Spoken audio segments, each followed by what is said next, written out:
नमस्कार साथियों, मैं आप सभी का स्वागत करता हूं आपके अपने चैनल यूपीएससी नीति पे।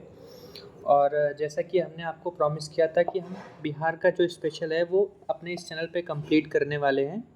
तो उस श्रृंखला में आज हम 3 टॉपिक्स कवर करने वाले हैं, जिसमें से बिहार सेंसस इम्पॉर्टेंट है और इम्पॉर्टेंट पर्सनैलिटी तो बार बार ही पूछी जाती है। उसके साथ साथ आर्ट एंड कल्चर, बिहार का जो आर्ट एंड कल्चर है बिहार स्पेसिफिक, उसको भी इस लेक्चर में कवर करने वाले हैं।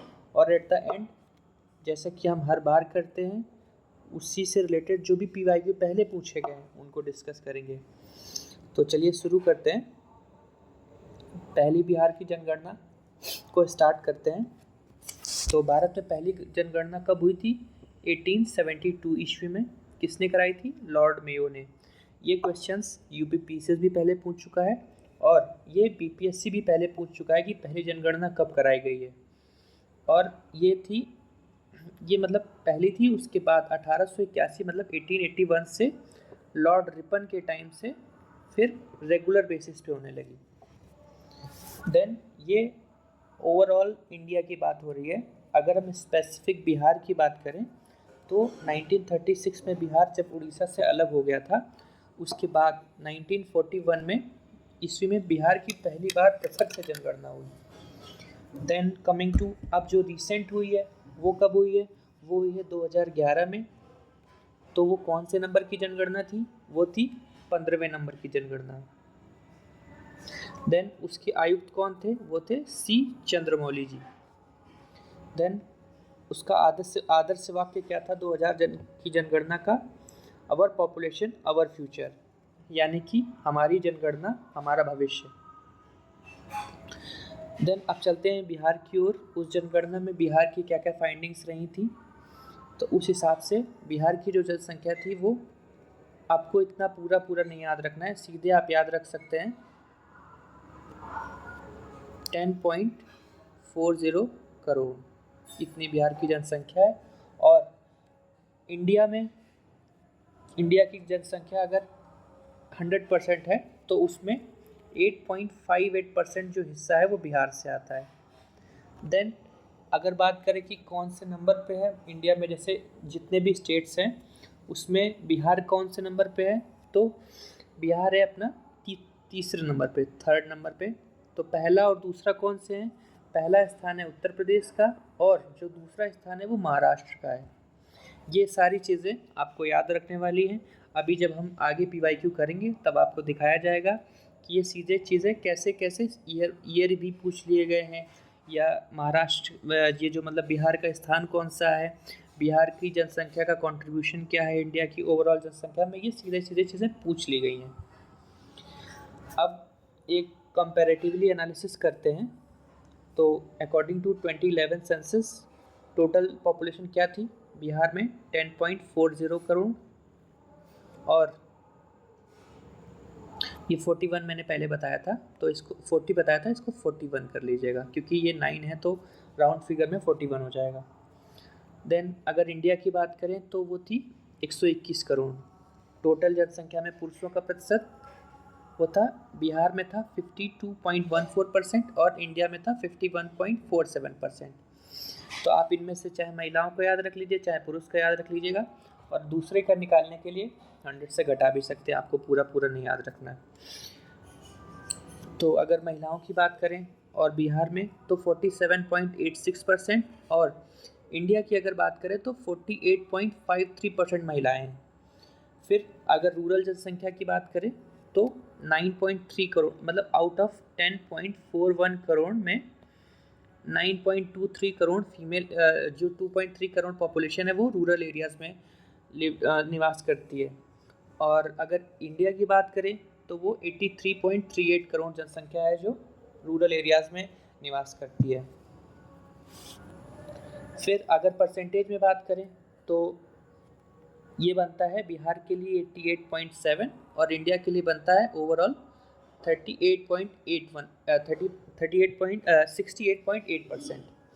देन अगर अर्बन पॉपुलेशन की बात करें, अब ये देखिए सीधे पीवाईक्यू में पूछा जा चुका है कितना अर्बनाइजेशन परसेंटेज है बिहार में, और इंडिया का 31.2% इंडिया के लिए बिहार के लिए 11.3%, और अगर इसको एब्सोल्यूट नंबर्स में बात करें तो वो है 1.18 करोड़, और इंडिया के लिए 37.71 करोड़।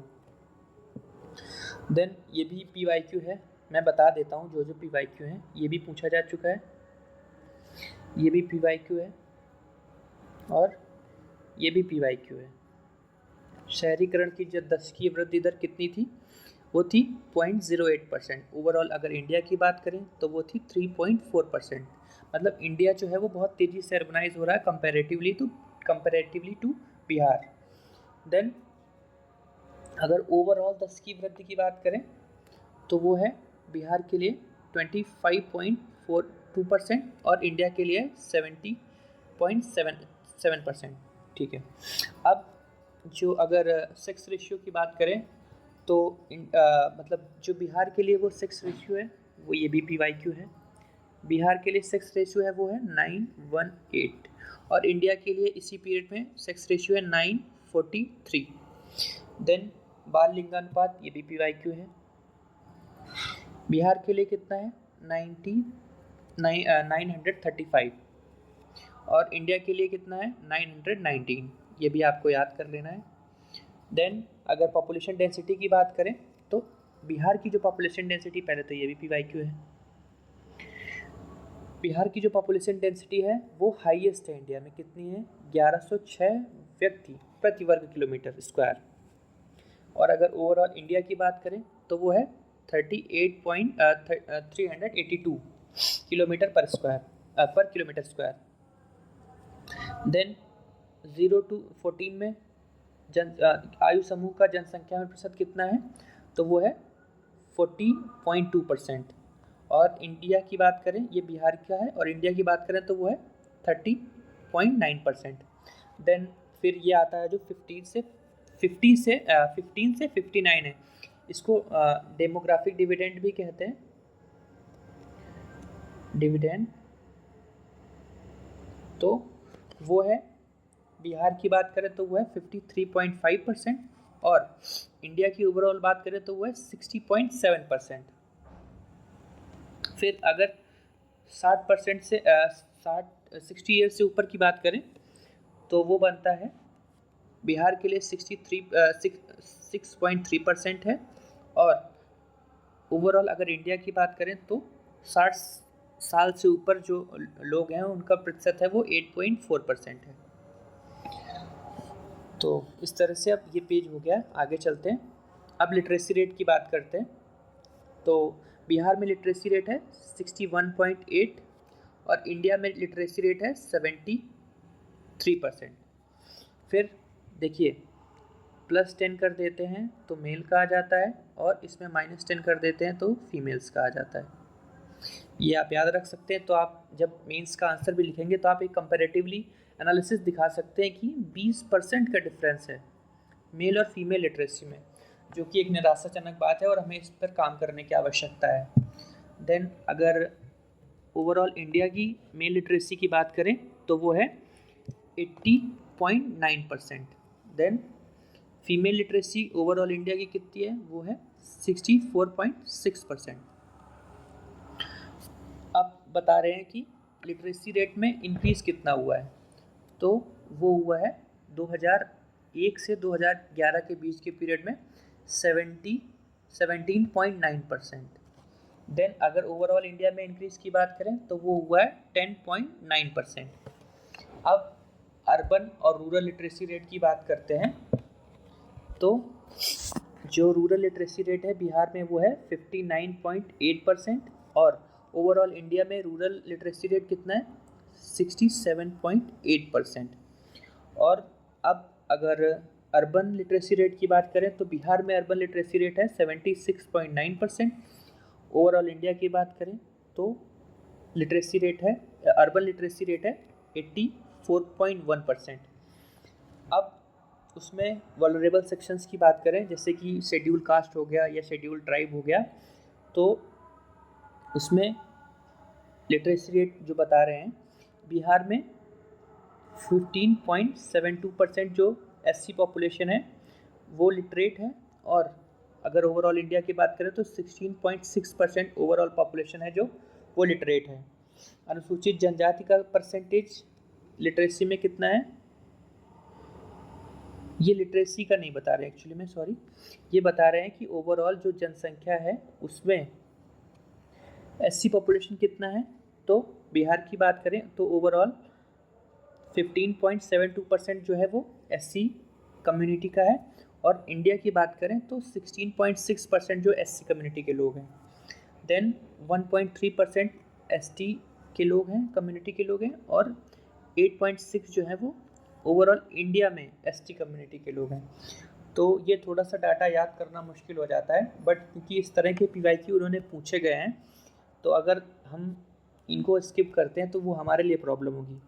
तो हमें क्या करना है, इसी वीडियो को 2-3 बार देखना है या 4-5 बार इसको अपनी नज़रों से निकालना है, ताकि ये जो चीज़ें हैं वो हमको याद हो जाए। याद ना भी हो तो एक हमको मोटा मोटा आइडिया हो जाए कि यहाँ तक है, और फिर आप उसके हिसाब से, क्योंकि एमसीक्यू होता है तो क्वेश्चन के जो आंसर होते हैं वो हमारे सामने होते हैं, तो अगर हमको मोटा मोटा भी आइडिया है कि इसके आसपास होगा तो हम टिक कर सकते हैं। देन जनगणना से संबंधित कुछ आंकड़े हैं। सर्वाधिक क्षेत्रफल वाले 3 जिले कौन से हैं? देखो बिहार में क्या करते हैं, वो दे देते हैं कि 1, 2, 3, इनमें क्रोनोलॉजी में लगा दीजिए कौन सबसे ज़्यादा बड़ा है, कौन सबसे ज़्यादा छोटा है। तो कभी कभी क्या होता है कि ये वाला होता ही नहीं है, या तो यहाँ से स्टार्ट होता है या तो यहाँ से स्टार्ट होता है। और अगर आपको एक भी इन तीनों में से कोई एक भी पता रहता है तो आप लगा सकते हैं। तो इसका मतलब क्या है कि हमें ये तीनों याद रखने हैं, स्टार्टिंग के 3। तो मैं बता दूंगा कि कौन कौन से आपको याद रखने वाला सबसे इम्पोर्टेंट है और कौन कौन सा आप स्किप भी कर सकते हैं। जैसे सर्वाधिक क्षेत्रफल वाले 3 जिले, ये पीवाईक्यू है। पहले नंबर पे कौन है? पश्चिमी चंपारण, और सेकंड नंबर पे है गया, फिर पूर्वी चंपारण। तो चंपारण और बीच में गया।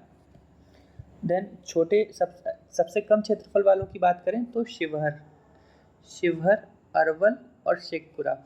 जब आप बिहार का मैप भी देखेंगे तो कुछ इस तरह से मैप है, आपको यहाँ पे दिखाई देगा शिवहर छोटा सा, और यहाँ पे अरवल दिखाई देगा। तो देखने से ही लगता है कि छोटे ज़िले हैं, तो वो आपको देखते ही याद हो जाएगा। फिर सर्वाधिक जनसंख्या वाले 3 जिले, पटना तो होगा ही क्योंकि राजधानी है। राजधानी में बहुत सारी इम्यूनिटीज़ रहती हैं, अर्बनाइजेशन की भी फैसिलिटीज़ रहती हैं, और जो मतलब एमएनसीज़ भी आती हैं वो सबसे पहले राजधानी को प्रीफर करती है, क्योंकि वहाँ पे बहुत सारी जैसे कि रेलवे कनेक्टिविटी होती है, एयरपोर्ट कनेक्टिविटी होती है। तो जाहिर सी बात है पटना तो होना ही है। फिर क्या है? पूर्वी चंपारण है। पूर्वी चंपारण को आप कैसे लिंक कर सकते हैं कि पूर्वी चंपारण का क्षेत्रफल ही सबसे ज़्यादा है, तो क्षेत्रफल जितना ज़्यादा होगा तो ज़्यादा चांसेस हैं कि जनसंख्या भी ज़्यादा होगी, तो पूर्वी चंपारण। फिर तीसरे नंबर पे आता है अपना मुजफ्फरपुर। फिर सबसे कम जनसंख्या वाले 3 जिले, शेखपुरा कैसे रिलेट कर सकते हैं? क्योंकि शेखपुरा का क्षेत्रफल ही कम है, तो जाहिर सी बात है कि उसमें रहने वालों लोगों की संख्या भी कम होगी। फिर शिवहर भी एक ऐसा ज़िला है कि जहाँ पे क्षेत्रफल बहुत कम है, तो जाहिर सी बात है ये हो सकता है 1, 2, 3 में शिवहर भी है अपना। फिर अपना अरवल भी है, ये भी एक ऐसा ज़िला है जिसका क्षेत्रफल सबसे कम है, मतलब स्मॉलेस्ट मोस्ट ज़िले में आता है। फिर ये आपको तीनों याद रख लेने हैं, ये चारों याद रख लेने क्योंकि ये पूछे गए हैं। फिर सर्वाधिक जनसंख्या दशकीय वृद्धि वाले 3 जिले, मधेपुरा में 31.1% से इंक्रीज़ हुआ है 10 की वृद्धि।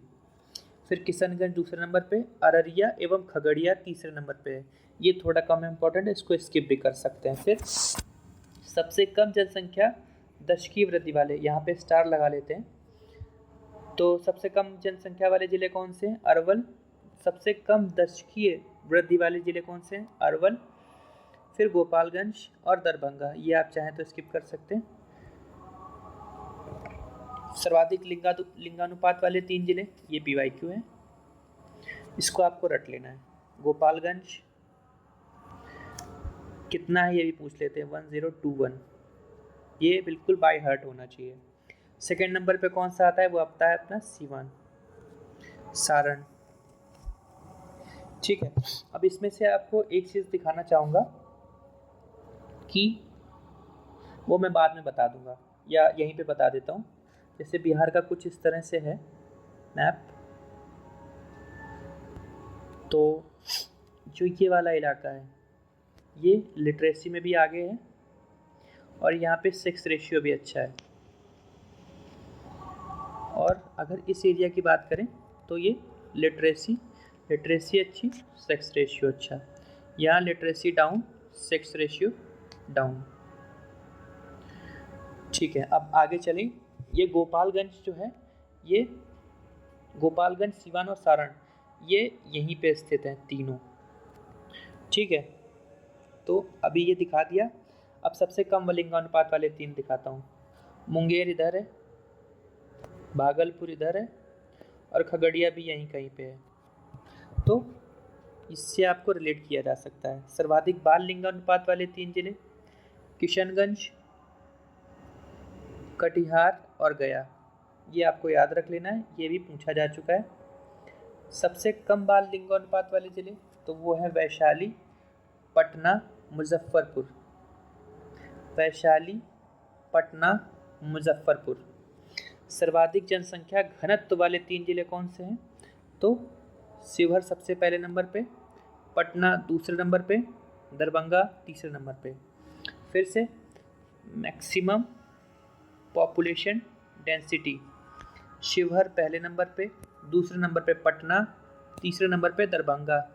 अगर आपको ये चीज़ें याद रखनी है तो आपको कम से कम 2-3 बार ये वीडियो देखना पड़ेगा ताकि आपको याद हो सके। फिर सबसे कम जनसंख्या घनत्व वाले 3 जिले कौन से? कैमूर, जमुई, बांका। फिर से कैमूर, जमुई, बांका। सबसे कम जनसंख्या घनत्व वाले जिले कौन से हैं? कैमूर, जमुई और बांका। सर्वाधिक शहरीकरण वाले 3 जिले, ये याद रख लेना है, ये भी याद रख लेना है। सर्वाधिक शहरीकरण वाले 3 जिले कौन से हैं? पटना, मुंगेर, भागलपुर। ये PYQ है। फिर से एक बारी, पटना, मुंगेर, भागलपुर। सबसे कम शहरीकरण वाले 3 जिले कौन से हैं? समस्तीपुर एवं बांका। फिर सेकंड नंबर पे है मधुबनी और तीसरे नंबर पे है कैमूर। फिर से समस्तीपुर पहले नंबर पे, समस्तीपुर एवं बांका पहले नंबर पे सबसे कम शहरीकरण वाले 3 जिले। और फिर द्वितीय स्थान पे मधुबनी और तीसरे स्थान पे है कैमूर। फिर अब ये आ गया इम्पोर्टेंट। अभी मैंने बताया था कि जो ये वाला बिहार है इसमें सेक्स रेशियो अच्छा है तो लिटरेसी भी बहुत अच्छी है, मतलब लिटरेसी अच्छी है तो सेक्स रेशियो भी अच्छा है। अब सर्वाधिक साक्षरता वाले 3 जिले, रोहतास यहीं पे स्थित है। फिर पटना, भोजपुर। फिर से एक बारी, मैक्सिमम लिटरेसी वाले 3 जिले कौन से हैं? रोहतास, पटना और भोजपुर। सबसे कम साक्षरता, फिर मैंने बताया था इस तरफ जो है साक्षरता कम है। पूर्णिया यहाँ है, वेस्ट बंगाल से लगता है। देन सीतामढ़ी, कटिहार भी यही है, वेस्ट बंगाल से लगता है। फिर से सबसे कम साक्षरता वाले 3 जिले कौन से हैं? पहले नंबर पे पूर्णिया की सबसे कम है, उसके बाद सीतामढ़ी है और उसके बाद फिर कटिहार है। सर्वाधिक पुरुष साक्षरता वाले 3 जिले कौन से हैं? रोहतास, भोजपुर और बक्सर। फिर मैक्सिमम मेल लिटरेसी वाले कौन से हैं जिले? रोहतास, सेकंड नंबर पे भोजपुर और तीसरे नंबर पे बक्सर। देन अगेन सबसे कम पुरुष मेल लिटरेसी वाले जिले कौन से हैं? पूर्णिया पहले नंबर पे है, कटिहार दूसरे नंबर पे है और सीतामढ़ी तीसरे नंबर पे है। फिर मिनिमम मेल लिटरेसी कहाँ पे है? पूर्णिया, कटिहार और सीतामढ़ी। सर्वाधिक महिला साक्षरता दर वाले 3 जिले, रोहतास। अब ये देखिए, एक आपको ट्रेंड दिखाता हूँ। रोहतास सबसे ज़्यादा साक्षरता है, मेल लिटरेसी भी है और फीमेल लिटरेसी भी रोहतास है। अब हम बात कर रहे थे मैक्सिमम फीमेल लिटरेसी वाले, रोहतास पहले नंबर पे, मुंगेर दूसरे नंबर पे और फिर अपना आता है पटना। एक बारी फिर, रोहतास पहले नंबर पे, मुंगेर दूसरे नंबर पे, फिर पटना। सबसे कम महिला साक्षरता दर वाले 3 जिले, उसमें से सहरसा पहले नंबर पे, मधेपुरा दूसरे नंबर पे और पूर्णिया तीसरे नंबर पे। फिर से सबसे कम महिला साक्षरता दर वाले 3 जिले कौन से हैं? सहरसा, मधेपुरा और पूर्णिया। अब फिर से बात करते हैं सर्वाधिक ग्रामीण साक्षरता दर वाले जिले। फिर आ गया रोहतास, और फिर रोहतास, और यहाँ पे भी रोहतास था। तो मतलब लिटरेसी में रोहतास की एक तरीके से बहुत अच्छी इमेज है। रोहतास, सेकंड नंबर पे औरंगाबाद, और फिर है भोजपुर। सबसे कम ग्रामीण साक्षरता दर वाले जिले, फिर से आ गया अपना पूर्णिया। मतलब ये जो है ये है ईस्ट बिहार, ये लिटरेसी के मामले में बहुत बेकार है। फिर कटिहार भी अपना ईस्ट बिहार में आता है, और सीतामढ़ी नॉर्दर्न बिहार का हिस्सा है। फिर सर्वाधिक शहरी साक्षरता दर वाले 3 जिले कौन से हैं? कैमूर, पटना, मुंगेर। फिर से मैक्सिमम अर्बन लिटरेसी वाले डिस्ट्रिक्ट्स कौन से हैं? कैमूर, पटना, मुंगेर। अब आगे चलते हैं, सबसे कम शहरी साक्षरता दर वाले जिले कौन से हैं? तो वो हैं शिवहर, शेखपुरा और मधुबनी। एक बारी फिर शिवहर, शेखपुरा और मधुबनी। अब आपको क्या करना है, इसको बार बार से रिपीट करना है ताकि आपको एक आइडिया हो जाए, या कहें कि आपको याद भी हो जाए। अब आगे चलते हैं, अगर सर्वाधिक SC प्रतिशत वाले 3 जिले कौन से? ये भी PYQ है। तो सबसे ज़्यादा जो SC है वो गया में है, SC कम्युनिटी के लोग हैं वो गया में है, देन नवादा में है, और फिर औरंगाबाद में है। पहले नंबर पे गया है। आप इसमें ये भी याद रख लेंगे पहला भी, तो आपका काम हो जाना चाहिए। फिर मिनिमम शेड्यूल कास्ट कम्युनिटी के ज़िले कौन से हैं? वो हैं किशनगंज, कटिहार और भागलपुर। किशनगंज, कटिहार और भागलपुर। मैक्सिमम ST पॉपुलेशन, ये भी PYQ है। मैक्सिमम ST पॉपुलेशन वाले वेस्ट चंपारण, कटिहार और जमुई। फिर से वेस्ट चंपारण में मैक्सिमम शेड्यूल ट्राइब पॉपुलेशन है, देन फिर उसके बाद कटिहार में है, देन फिर जमुई में है। मिनिमम शेड्यूल ट्राइब पॉपुलेशन वाले ज़िले कौन कौन से हैं? खगड़िया पहले नंबर पे, समस्तीपुर और औरंगाबाद। खगड़िया, समस्तीपुर और औरंगाबाद। तो इस तरह से जो हमने बिहार का सेंसस था उसको कंप्लीट कर लिया है। अब आगे चलते हैं, कुछ छोटे छोटे जो टॉपिक्स हैं, जैसे कि बिहार का आर्ट एंड कल्चर। तो ये तो ठीक है, थ्योरी लिखी हुई है, अपने को सीधा पूछते हैं ये किससे रिलेटेड है और कौन से ज़िले से रिलेटेड है, तो हम सीधे वही पढ़ते हैं। स्थापत्य कला की बात करें, यानी कि स्कल्पचर की बात करें, तो बिहार में कला परंपरा के स्थायी प्रमाण मौर्य काल से प्राप्त होते हैं। कहाँ से? मौर्य काल से। मौर्य काल के दौरान बने राजप्रसाद, स्तंभ, स्तूप और गुफा स्थापत्य कला के प्रमुख रूप हैं। पटना के कुम्हार से ये पूछा जा चुका है, PYQ है। कुम्हार कहाँ पे है? कुम्हार कहाँ पे है? पटना में। चंद्रगुप्त मौर्य के राजप्रसाद के अवशेष मिले, यहाँ से एक विशाल कक्ष का अवशेष मिला है जिसमें 80 स्तंभ थे। ये गोलाकार स्तंभ एकाश्म पत्थर के बने थे। संभवतः यह महल पत्थर के स्तंभ पर लकड़ी से निर्मित था। ये भी PYQ है कि जो ये पटना का जो महल था वो किससे बना हुआ था? तो ऑप्शन था पत्थर और उसमें एक लकड़ी भी था, तो लकड़ी सही हो जाएगा। फिर ये तो सब आपको पता ही है कि अशोक ने धर्म प्रचार के लिए एकाश्म पत्थरों के स्तंभों का निर्माण करवाया था। इन स्तंभों के शीर्ष पर पशुओं की आकृति है जो उल्टे कमल के फूल पर स्थित हैं। फिर अब ये आ गया फिर से याद करने वाला, बिहार के ये स्तंभ लौरिया नंदनगढ़, तो लौरिया नंदनगढ़ इस समय कहाँ पे है? वो है पश्चिमी चंपारण में। फिर लौरिया अरारेज वो कहाँ पे है? वो है पूर्वी चंपारण में। रामपुरवा कहाँ पे है? पूर्वी चंपारण में। बसाड़ कहाँ है? वैशाली में। तो आपको ये याद रखने वाला है कि जो सारी चीज़ें रिलेटेड है वो नॉर्दर्न बिहार से रिलेटेड है। फिर ये एकाश्म स्तंभ चूनर के धूसर बालू से निर्मित होते हैं। इन पर सुंदरता के लिए चमकीली पॉलिश का उपयोग किया जाता है।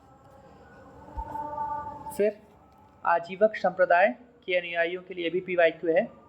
आजीवक संप्रदाय के अनुयायियों के लिए अशोक एवं उसके पौत्र दशरथ ने बराबर की एवं नागार्जुन की पहाड़ियों पर गुफाओं का निर्माण करवाया था। तो ये पूछते हैं कि जो इन्होंने अशोक ने बराबर की पहाड़ियाँ बनवाई थी वो किस संप्रदाय के लिए बनवाई थी? तो वो आंसर हो जाएगा आजीवक संप्रदाय के लिए।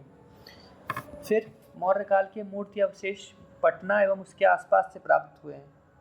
पटना से यक्ष की 2 मूर्तियां प्राप्त हुई हैं और ये हल्के भूरे रूप से निर्मित है। ये भी PYQ है कि जो यक्षिणी मिली थी वो कहाँ से मिली थी, तो उसका आंसर हो जाएगा कि वो पटना से मिली थी। पटना के लोहानीपुर में पुरुषों के नग्न रूप की 2 मूर्तियां प्राप्त हुई हैं।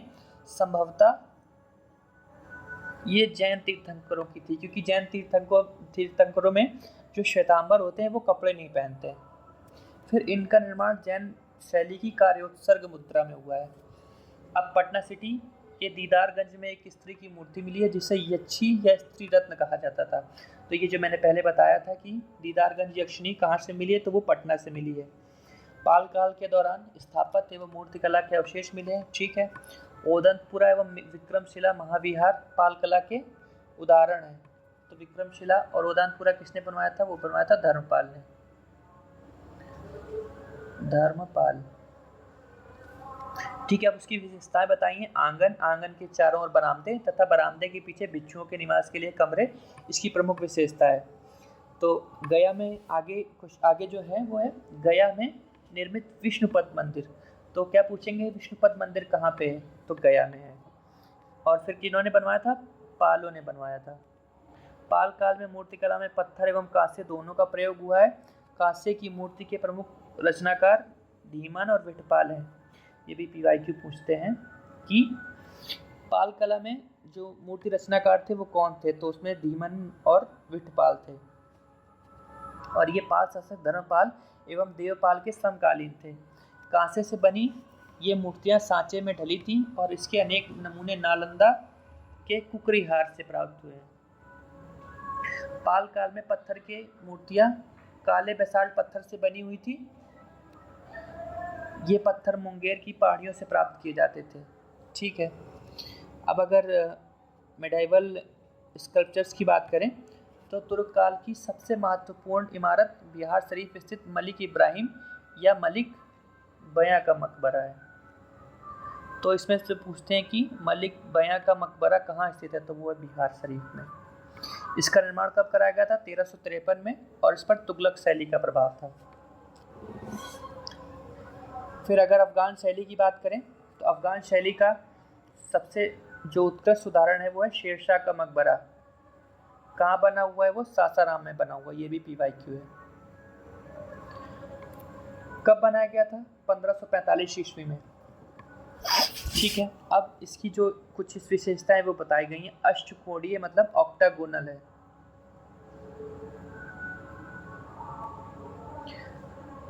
फिर ये एक चबूतरे पर बना है जिसके चारों तरफ सीढ़ियां हैं। इसकी छत पर एक बृहद गुंबद है। इसके अतिरिक्त सासाराम में हसन खां और इस्लाम शाह का भी मकबरा है। तो ये भी पूछा जा सकता है कि हसन खां और इस्लाम शाह का मकबरा कहाँ पे है। मुगल शैली का बिहार में सबसे सुंदर उदाहरण है दौलत शाह दौलत का मनेर स्थित मकबरा। और जहांगीर के शासन में बिहार के प्रांतपति इब्राहिम खां काकर ने बनवाया था। तो मनेर का मकबरा किसने बनवाया था, इब्राहिम खां काकर ने। अब कुछ यूरोपीय स्थापत्य कला का भी प्रभाव पड़ा था बिहार में, तो गौथिक शैली बोलते हैं। उसका जो अगर इन्फ्लुएंस देखें तो कहाँ कहाँ मिलता है, पटना समाहरणालय, पटना कॉलेज भवन, बांकीपुर चर्च, पटना सिटी स्थित पादरी की हवेली। यानी कि जो भी यूरोपियन इन्फ्लुएंस था वो कैपिटल में ही ज़्यादातर दिखाई देता है। नवीन यूरोपीय शैली में पटना का राजभवन बना हुआ है और पटना का सचिवालय बना हुआ है। उसके साथ उच्च न्यायालय का भी स्थापना जो कंस्ट्रक्शन है वो यूरोपीय शैली में हुआ है।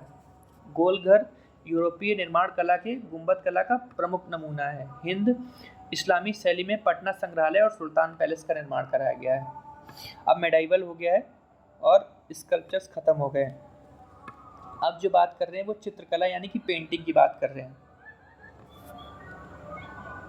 पटना कलम पेंटिंग है। 18वीं शताब्दी में पटना में मुगल शैली, ब्रिटिश शैली और स्थानीय शैली मतलब तीनों का मिक्सचर से एक शैली बनी जो कि पटना कलम कहलाई।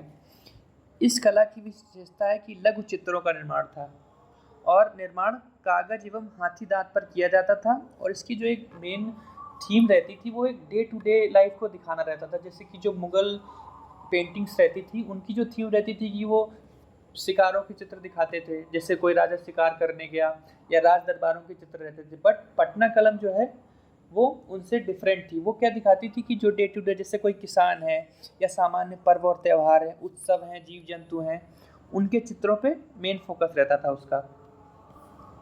फिर मधुबनी चित्रकला, तो कहाँ पे थी ये? मिथिला क्षेत्र में महिलाओं द्वारा की जाती थी। और इसके प्रमुख रूप भित्ति चित्र और अरिपन है। प्राकृतिक रंगों पर निर्भर इस चित्रकला में धार्मिक एवं वनस्पति चित्रों की प्रधानता है। तो किसकी है? रिलीजियस और जो जूलॉजिकल फिगर्स हैं। फिर मंजूसा चित्रकला, इसका एरिया देख लेते हैं। वो है भागलपुर के आसपास, उसके आसपास आंध्र प्रदेश।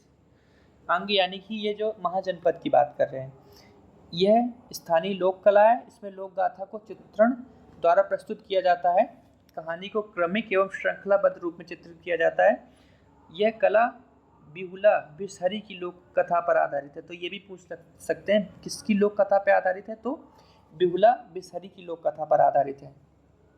थंका चित्रकला क्या है? गौतम बुद्ध के जीवन काल में उनकी शिक्षाओं से संबंधित चित्रकला को थंका चित्रकला कहा जाता है। और थंका तिब्बती शब्द है जिसका अर्थ होता है जिसे लपेटा जा सके।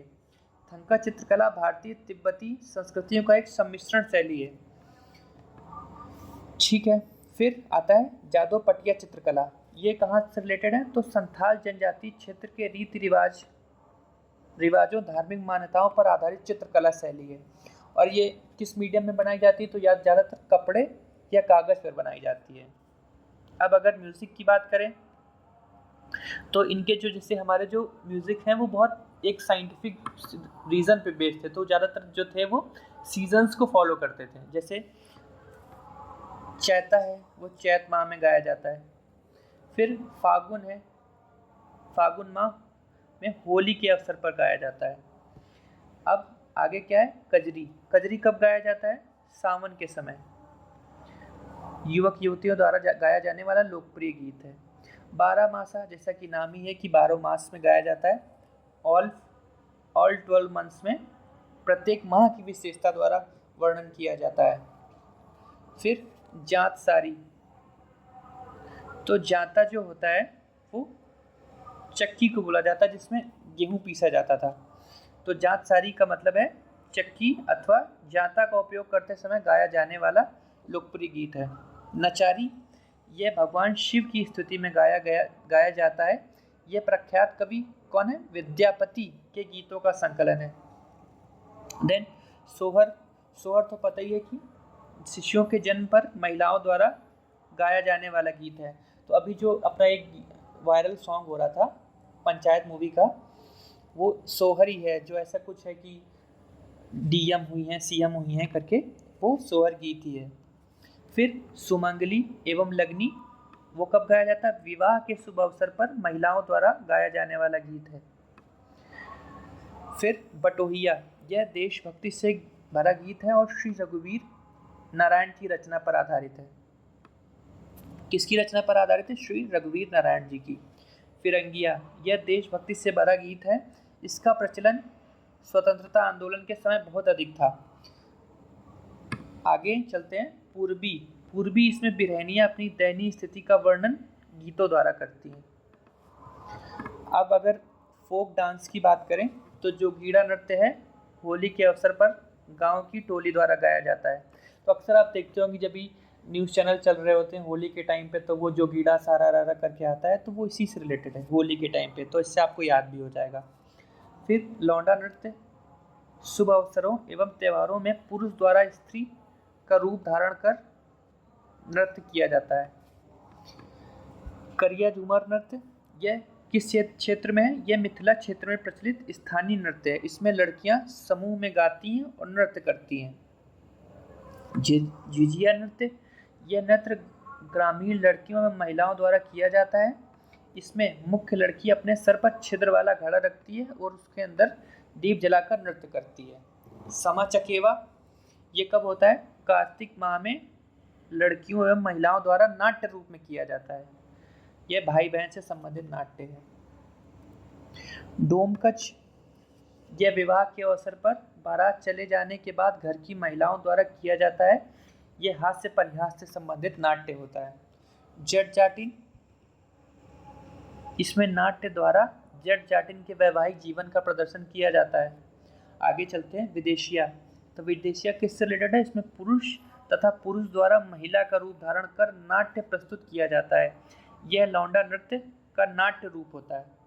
और ये विदेशिया जो है वो भिखारी ठाकुर की कृति पर आधारित है।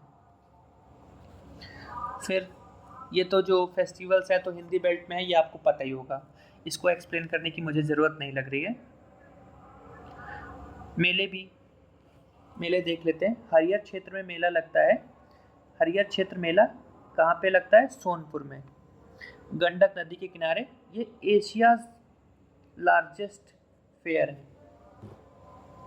फिर कार्तिक पूर्णिमा मेला, तो वो कब लगता है?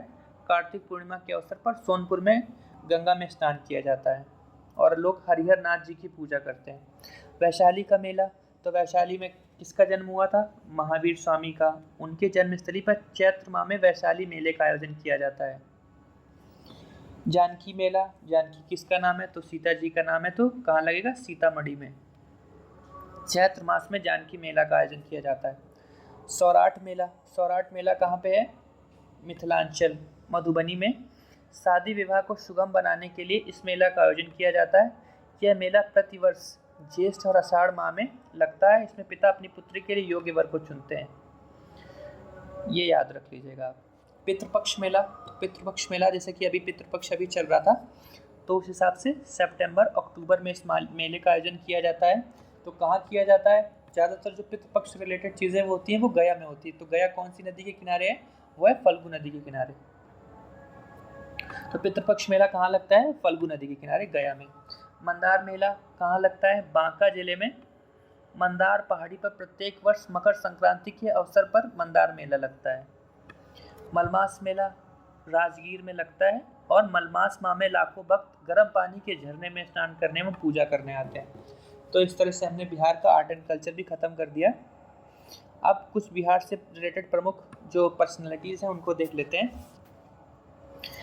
तो गौतम बुद्ध हैं जो बौद्ध धर्म के संस्थापक थे। उनका जन्म कब हुआ था? 563 BC में हुआ था। कौन से कुल से थे? शाक्य कुल के क्षत्रिय थे। फिर उनका जो ज्ञान की प्राप्ति हुई थी वो गया में हुई थी। गया कौन सी नदी के किनारे है? वो है निरंजना या फल्गु नदी के किनारे है। बोधि वृक्ष के नीचे हुआ था। फिर 483 ईस्वी में कुशीनगर में महापरिनिर्वाण की प्राप्ति हुई। इन्होंने मध्यम मार्ग का प्रतिपादन किया। फिर आगे महावीर स्वामी 540 ईस्वी पूर्व में इनका जो बर्थ हुआ था, कहाँ हुआ था? वैशाली के कुंडग्राम में। और इनका संबंध कौन से कुल से? ज्ञात्रक कुल से। तो ये हैं ज्ञात्रक कुल से। और जो गौतम बुद्ध है वो शाक्य कुल से। 24वें तीर्थंकर हैं और अंतिम भी हैं। और इन्होंने कहाँ पे तपस्या की थी? जंभिग्राम में ऋजुपालिका नदी। तो इनकी जो है वो निरंजना या फाल्गु नदी है और इनकी जो है वो ऋजुपालिका नदी है। शाल वृक्ष के नीचे कैवल्य की प्राप्ति हुई। और 468 ईस्वी पूर्व में पावापुरी, मल्ल महाजनपद में। चंद्रगुप्त मौर्य भी बिहार से रिलेटेड हैं।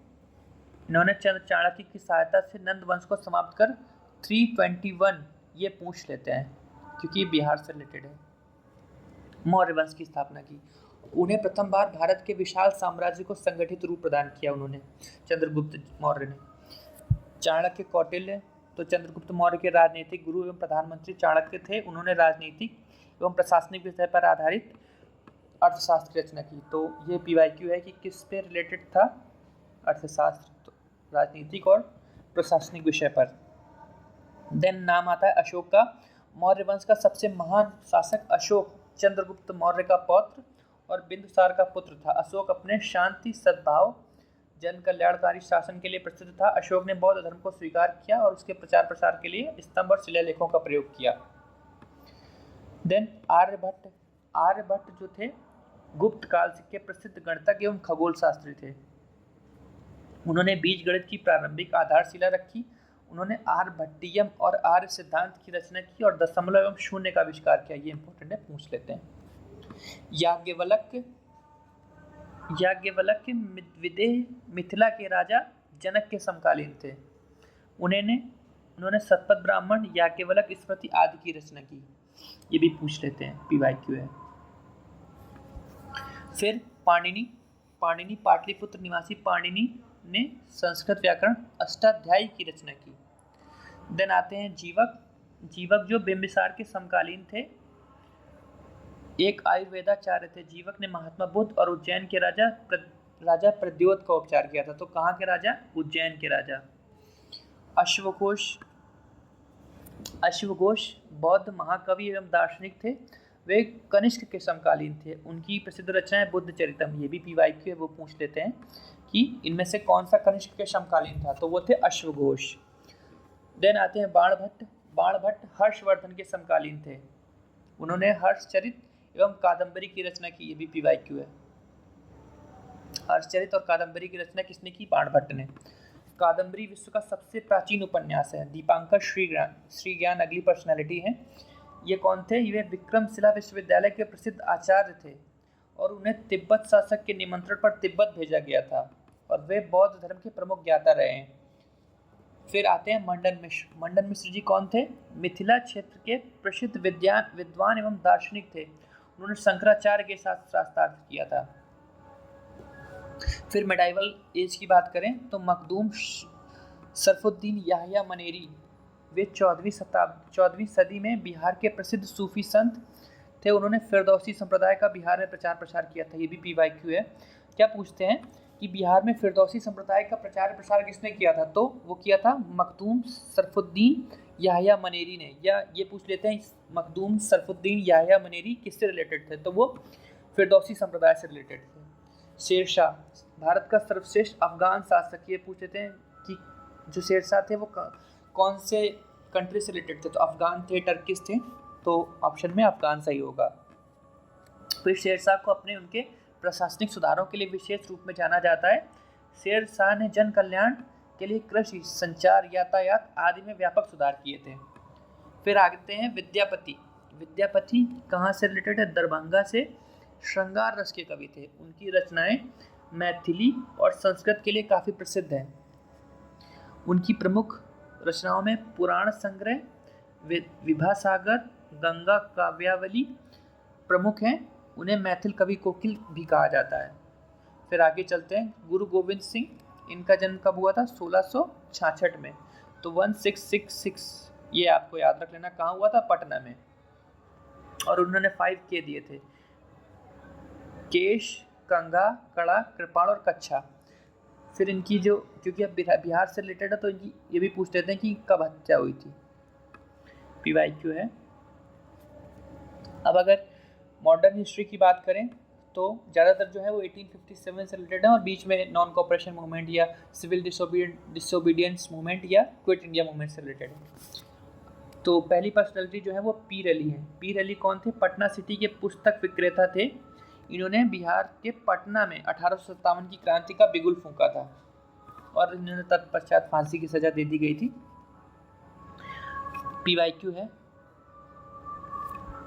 वीर कुंवर सिंह PYQ है। कहाँ के जमींदार थे? आरा के, जगदीशपुर के जमींदार थे और आरा में शामिल हो गए थे बिहार से 1857 की क्रांति में अंग्रेजों के विरुद्ध।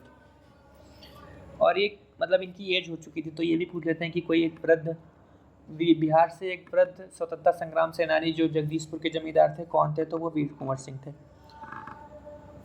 देन बात आती है, ये भी PYQ आता है, PYQ है। डॉक्टर सच्चिदानंद सिन्हा, पृथक बिहार के निर्माता के रूप में इन्हें जाना जाता है। तो क्या पूछते हैं? पृथक बिहार के निर्माता के रूप में किसे जाना जाता है? तो आंसर हो जाएगा हमारा डॉक्टर सच्चिदानंद सिन्हा। वे संविधान सभा के प्रथम अस्थायी सदस्य थे। फिर आते हैं मौलाना मजहरुल हक। तो बिहार के मुस्लिम स्वतंत्रता संग्राम सेनानियों में सबसे अग्रणी थे। उन्होंने असहयोग आंदोलन एवं खिलाफत आंदोलन में सक्रिय भूमिका निभाई। PYQ है, इन्होंने सदाकत आश्रम की स्थापना की। कब की? 1920 में। तो PYQ में क्या पूछा गया था? सदाकत आश्रम की स्थापना किसने की? तो वो थे मजहरुल हक, मौलाना मजहरुल हक। गांधी जी उन्हें देश भूषण भी कहते थे, ये भी पूछा जा चुका है कि देश भूषण किसे कहा जाता था? तो वो ये इन्हें कहा जाता था, मौलाना मजहरुल हक को। फिर आते हैं डॉक्टर राजेंद्र प्रसाद, स्वतंत्र भारत के प्रथम राष्ट्रपति थे। उनका जन्म 3 दिसंबर 1884 को सीवन के जीरादेई गांव में हुआ था। तो कभी कभी ये भी PYQ है कि गांव का नाम पूछ लेते हैं, सीवन के जीरादेई में। वे 1906 में बिहारी छात्र सम्मेलन से सक्रिय भूमिका में आए। फिर उन्होंने चंपारण सत्याग्रह, असहयोग आंदोलन से भारत छोड़ो आंदोलन तक सक्रिय रहे और संविधान सभा के स्थायी अध्यक्ष। अस्थायी रहे सच्चिदानंद सिन्हा, ये आपको याद कर लेना, ये भी PYQ है। हसन इमाम आते हैं। फिर हसन इमाम पैसे से, मतलब जो इनका जो प्रोफेशन था वो था बैरिस्टर थे। उन्होंने स्वतंत्रता आंदोलन में, खिलाफत आंदोलन, सविनय अवज्ञा आंदोलन में सक्रिय रूप से भाग लिया था। बिहार में इन्होंने साइमन कमीशन के विरोध का नेतृत्व किया था। तो क्या पूछते हैं, बिहार में साइमन कमीशन का नेतृत्व किसने किया था? हसन इमाम जी ने। PYQ है, पूछा जा चुका है। भिखारी ठाकुर जी हैं, इनका जन्म 1887 में सारण में, कहाँ हुआ था? सारण के कुतुबपुर में हुआ था। वो भोजपुरी के लोक गायक और लोक कलाकार थे। उन्हें भोजपुरी का शेक्सपियर कहा जाता था। तो भोजपुरी का शेक्सपियर किसे कहा जाता था? तो वो थे भिखारी ठाकुर जी। सर सुल्तान अहमद, वे पटना विश्वविद्यालय के प्रथम कुलपति थे। तो पटना विश्वविद्यालय के प्रथम कुलपति कौन थे? सर सुल्तान अहमद। वे 1937 में वायसराय की कार्यकारी परिषद के सदस्य बने। 1941 ईस्वी में वे भारत में विधि सदस्य नियुक्त हुए। फिर आगे चलते हैं, सत्येंद्र प्रसाद सिन्हा जी, ये भी PYQ है। बिहार के प्रथम भारतीय गवर्नर सत्येंद्र प्रसाद सिन्हा। कौन थे? सत्येंद्र प्रसाद सिन्हा। उन्होंने असहयोग आंदोलन के दौरान 1921 में बिहार उड़ीसा के गवर्नर पद से इस्तीफा दे दिया था। आगे चलते हैं, चंपारण के प्रसिद्ध किसान नेता थे। कौन थे? राजकुमार शुक्ल। जैसे कि आपने जब हिस्ट्री पढ़ी होगी तो पता चला होगा कि राजकुमार शुक्ल ही थे जिन्होंने चंपारण में आने के लिए न्योता दिया था गांधी जी को। फिर मोहम्मद यूनुस 1937 के चुनाव के पश्चात बिहार के प्रथम मुख्यमंत्री थे, या उस समय मुख्यमंत्री को प्रधानमंत्री भी कहा जाता था। आगे चलते हैं, PYQ है ये। डॉक्टर श्री कृष्ण सिंह, इनका जो जन्म हुआ था 1887 में नवादा के खनवा में हुआ था, लेकिन इनका पैतृक गांव शेखपुरा के बरबीघा में था। कहाँ था? शेखपुरा के बरबीघा में। बिहार के सक्रिय स्वतंत्रता संग्राम सेनानी रहे, जो स्वतंत्र बिहार के पहले मुख्यमंत्री थे। PYQ है। फिर श्री कृष्ण सिंह को बिहार केसरी कहा जाता था, यह भी PYQ है। बिहार केसरी किसे कहा जाता था? श्री कृष्ण सिंह को। फिर आगे चलते हैं, रामधारी सिंह दिनकर जी, हिंदी के प्रख्यात लेखक एवं विख्यात लेखक, कवि एवं निबंधकार थे। बेगूसराय के सिमरिया में इनका जन्म हुआ था। उन्हें स्वतंत्रता पूर्व विद्रोही कवि PYQ है, विद्रोही कवि के रूप में जाना था। किसको जाना जाता था? रामधारी सिंह दिनकर जी को। राष्ट्रकवि के रूप में भी जाना जाता था। प्रमुख रचनाएं कुरुक्षेत्र, उर्वशी, हुंकार, रेणुका और रसवंती। ये पूछी जा सकती है क्योंकि ये बिहार के स्पेशली रिलेटेड थे। फणीश्वर नाथ रेणु, कहाँ हुआ था इनका जन्म? अररिया जिला के फरबिसगंज में। और हिंदी उपन्यासों में आंचलिक लेखक के रूप में किसे जाना जाता है? फणीश्वर नाथ रेणु। प्रमुख रचना है मैला आंचल। फिर अनुग्रह नारायण सिन्हा जी, जन्म कहाँ हुआ था? औरंगाबाद के पोयवा गांव में हुआ था। और फिर चंपारण सत्याग्रह में गांधी जी के साथ थे, तो इनका पूरा ग्रुप साथ में गया था। स्वतंत्रता पश्चात उन्होंने बिहार सरकार में मंत्री पद संभाला और बिहार विभूति और वो कृष्ण सिंह जी क्या थे? बिहार केसरी, ये थे बिहार केसरी। देन JP जी, जयप्रकाश नारायण, इनका जन्म कहाँ हुआ था? सारण के शताब्दी आरा में। सारण डिस्ट्रिक्ट के शताब्दी आरा में। लोकनायक के नाम से प्रसिद्ध है, PYQ है। किस नाम से? लोकनायक नाम से कौन प्रसिद्ध है? JP नारायण। उन्होंने 1942 की क्रांति में विशेष भूमिका निभाई। उन्होंने आजाद दस्ता का गठन किया था। स्वतंत्रता पश्चात उन्हें 1975 ईस्वी में संपूर्ण क्रांति का नेतृत्व किया। और 1965 में मैग्सेसे पुरस्कार दिया गया था। आगे डॉक्टर स्वामी सहजानंद सरस्वती जी हैं। तो भारत के किसान आंदोलन का जनक किसे कहा जाता है? PYQ है स्वामी सहजानंद सरस्वती को। उन्होंने 1929 में बिहार प्रांतीय किसान सभा का गठन किया और 1936 में भारतीय किसान सभा, 1929 में बिहार में और 1936 में इंडिया में किसान सभा की स्थापना की। और PYQ है, ओंकार पत्रिका किसकी है? तो वो स्वामी सहजानंद सरस्वती जी की है। फिर कर्पूरी ठाकुर है। अब क्योंकि इन्हें भारत रत्न मिला है तो ये इम्पोर्टेंट हो जाता है याद करना। कहाँ हुआ था इनका जन्म? बिहार के समस्तीपुर में। समस्तीपुर में गरीबों का मसीहा कहा जाता है।